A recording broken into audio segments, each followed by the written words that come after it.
Na tukima kaunti ya Nyandarua ni ati atumia kuma ruriri-ini rwa Ukabi kaunti ya Kajiado ni mathomithitio njira cia ureri wa njuki ari njira imwe ya kumahura njeki kimbeca niguo mahote kwirugamirira hoka ni mahuthiro mao ma bata tiga o kuhonokia na kwihokia utumi wa ciondo na cioma.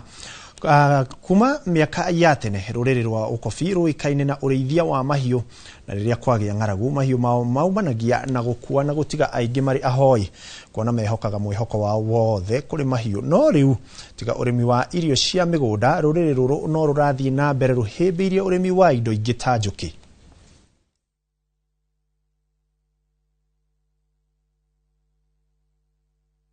Kwa sababu huku kwetu tunategemea sana mambo ya ushanga, lakini leo tumejifunza ya kwamba tunaweza fuga asali, nyuki ya asali, na tumeambiwa nyuki ya asali iko na faida mingi hata kuliko ile ufugaji wetu tuko nayo ya kawaida ya ng'ombe na ya mbuzi. So tumejua iko na faida ya asali yenyewe, tuko na faida hata wax tunaweza tengeneza hata kama kitu kama mshumaa ama candle, tunaweza tengeneza hata sabuni, tunaweza tengeneza vitu mingi, na imekuwa faida kubwa sana kwetu tujifunza mambo ya kufuga nyuki. Leo nimejifunza umuhimu wa miti, hasa miti ambayo tunaonaga ikiwa haina maana, kumbe leo ina maana. Pia tumejifunza mambo ya nyuki.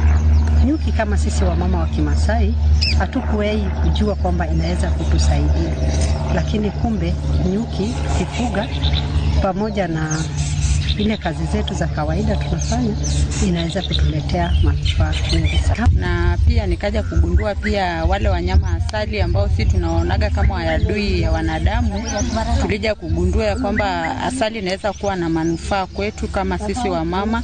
Tunaweza fanyia biashara tukazitunza na baadaye katuletea sisi manufaa kama wamama.